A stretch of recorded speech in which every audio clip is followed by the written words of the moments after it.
Shalom shalom mtazamaji wa BCMC TV, bado tupo hapa kwenye huduma ya BCMC. Nimepata neema tena ya kukutana na kiongozi mwingine. Mimi na wewe tunatamani kumfahamu yeye ni nani, majukumu yake na mambo mengi mbalimbali. Karibu tumsikilize, kaa hapo tumfahamu vizuri. Bwana asifiwe. Amen. Tunatamani kufahamu wewe ni nani, umejitambulisha, tujue wewe ni nani. Amen. Kwa majina naitwa Pastor Elia Florence Mwegeni. Mimi ni katibu mkuu wa Bible Church International Mount of Change Tanzania nzima. Katibu mkuu, natamani kujua kwenye huo katibu wako mkuu umeanza mwaka gani au una muda gani tangu umeanza kuwa katibu wa huduma ya BCMC? Nafasi ya katibu mkuu nakumbuka nilichaguliwa ilikuwa tarehe 4 mwezi wa 5 mwaka 2019 tukiwa kwenye kikao pale kanisa la Kitwiru ambalo liko chini ya makamu askofu. Tulikuwa pale kwa kutokea mwaka 2019 mpaka leo, nafikiri takriban miaka kama 7. Maana una uzoefu mzuri kabisa kwenye hicho kitengo. Tunatamani kufahamu wewe kama katibu, majukumu yako ni yapi katika kanisa, maana ni taifa zima. Majukumu yako. Unapokuwa katibu mkuu, majukumu yako maana wewe ndio mtendaji wa shughuli zote ya mambo yote ambayo yanaendelea ndani ya huduma ya Bible Church, maana yake mtendaji mkuu ni mimi. Yes. Nasikia unasema wewe ni katibu Tanzania nzima. Kwa maana yake BCMC imesambaa maeneo mbalimbali. Ndio. Tuna makanisa mangapi BCMC? Mpaka sasa tuna makanisa takriban 22 ambayo yes, 22. Majimbo yapo mangapi? Tuna majimbo 5 ambayo yanafanya kazi kwa sasa. Yes, ambao wanaweza kutajia. Kuna jimbo la kwanza, jimbo la Iringa, jimbo la pili ni jimbo la Mbeya, jimbo la 3 ni jimbo la Mashariki au Pwani, lakini jimbo la 4 ni jimbo la Kanda ya Kati, lakini na jimbo la 5 ni jimbo la Kaskazini. Sawa. Lakini pia tunatamani kujua ni mafanikio kiasi gani ambayo umeyapata tangu umeanza kazi, kwa mafanikio ambayo umeyaona kwa huduma hii ya BCMC kwa taifa lote zima.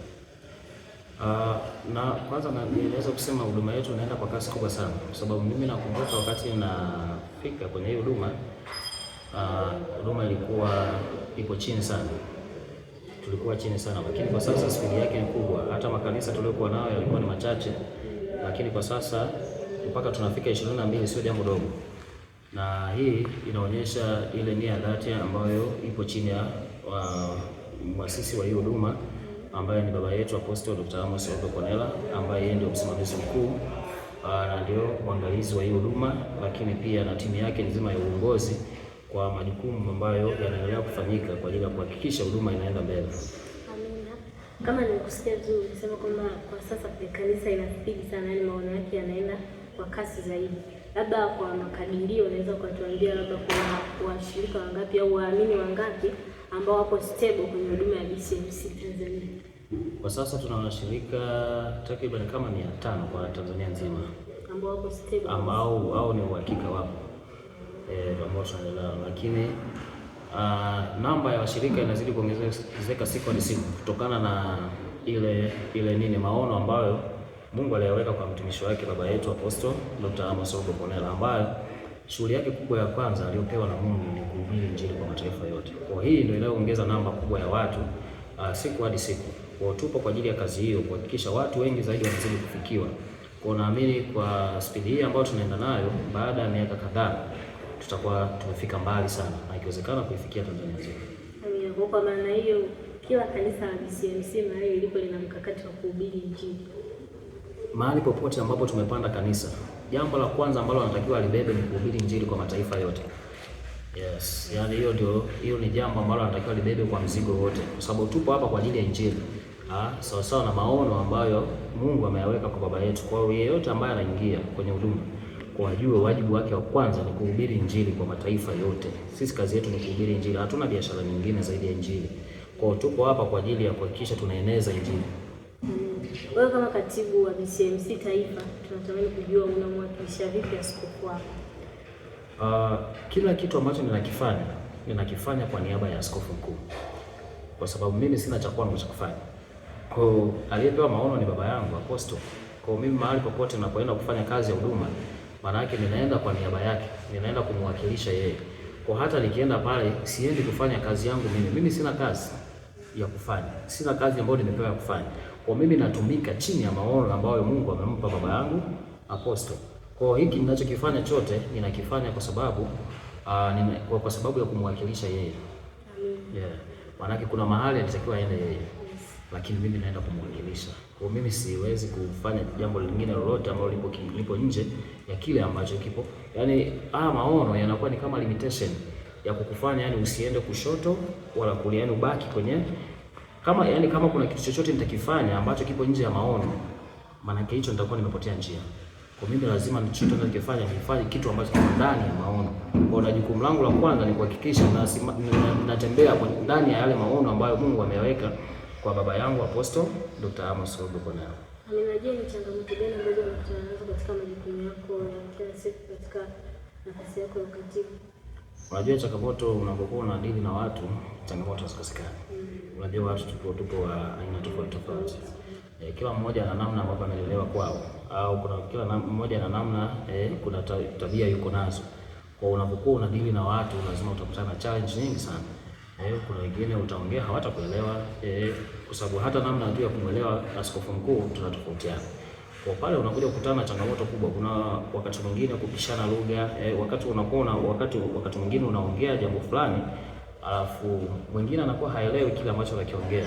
Yaani kuna namna ambayo tunatafsiri kwa tofauti maono ambayo Mungu ameweka kwa baba yetu.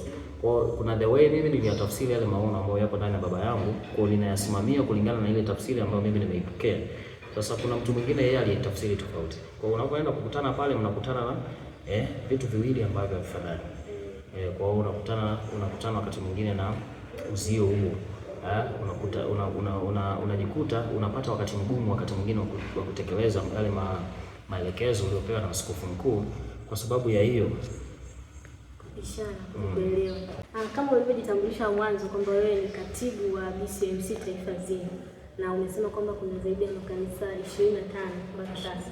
22 kwa sasa na inaendelea kuongezeka kwa maana hiyo. Natamani kujua unawafikiaje watu wote hao ambao wapo sehemu mbalimbali za Tanzania? Jambo la kwanza unafikia kutokana na zile njia za mawasiliano ambazo zipo. Njia za mawasiliano, jambo la kwanza tunawafikia kwa mawasiliano ya simu. Wakati mwingine kuna group la kanisa ambalo unaweza kuwasiliana na watu wote Tanzania nzima kupitia ile group. Unaweza kutoa speech yako, unaweza kuiweka mle na ikawafikia wote. Lakini jambo jingine ni kutembelea kila mahali ambako kanisa lipo. Unakuwa kama semina ziara? Yes, kuna semina ziara mbalimbali. Wakati mwingine unafanya ziara za kutembelea kujua makanisa yanaendeleaje na ni kwa namna gani yanaendelea kutekeleza maono ambayo Mungu ameweka kwa baba yetu. Kwa sasa tuko mwezi wa 3, 2026. Natamani kujua je, kuna ziara yote imefanyika mpaka sasa au kuna ziara inatarajiwa kufanyika? Tunategemea kuanza ziara mwezi wa 6, lakini hata hapa katikati wakati mwingine kuna ziara zile ambazo ni official au kuna nyingine zile ziara ambazo zinakuwa ni za dharura. Kwa namna yoyote ile, muda wowote, sisi tupo kwa sababu tupo kwa ajili ya kazi, tupo tayari muda wowote ule kuweza kufanya kazi. Yes. Kwa maana hiyo BCMC ikae tayari mwezi wa 6 uongozi unaanza ziara. Yes, mwezi wa 6 au 7. Ziara zinaanza, kila kanisa litapitiwa na of course usiweke tu target ya mwezi wa 6 muda wowote kwa sababu kuna dharura wakati mwingine. Kwa hiyo ni vizuri kujiandaa tu muda wowote ule. Uongozi unaweza kufika hapo kuangalia, na yote kwa yote tunapita kwa ajili ya kuangalia kama yale maono ambayo Mungu ameweka kwa baba yetu yanatekelezwa kama vile ambavyo uliagizwa kufanya. Asante sana katibu, tunashukuru sana. Karibu tena BCMC, lakini pia mtazamaji usahau kusubscribe channel yetu ya YouTube kwa jina la BCMC TV. Asante sana kwa muda wako katibu. Karibu tena. Nashukuru sana.